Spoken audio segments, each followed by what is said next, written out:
কোথায় যাচ্ছ? এই যে এতদিন তো বেরিয়ে টেরিয়ে নিলাম, মন খুব খারাপ। এই যে আগরতলা থেকে সোজা চলে যাচ্ছে। এই যে আমাদের ট্রেন দাঁড়িয়ে আছে, এখন ছেড়ে দেবে, আর 10 মিনিট বাকি আছে। আবার নিজের জায়গায় চলে যাচ্ছি।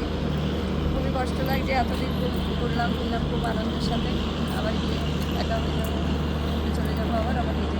চলো, ট্রেন ছেড়ে দেবে তো আবার আমার প্রিয়াঙ্কার বাড়িতে তোমাদের সাথে আবার দেখা হবে।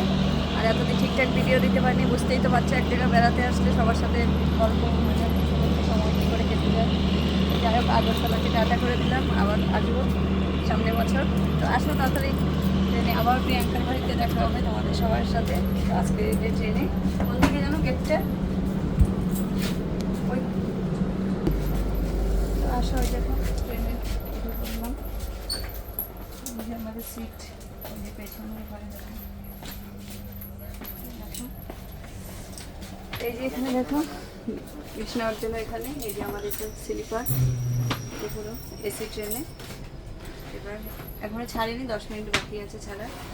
তো যাই হোক, একটু মনটা খুব খারাপ, চলে যাচ্ছে বলে। ঠিক আছে, স্টেশনে পৌঁছে দিতে। যে দেখো পুরো ট্রেন। হ্যাঁ হ্যাঁ, দিদির দেখো মন খারাপ।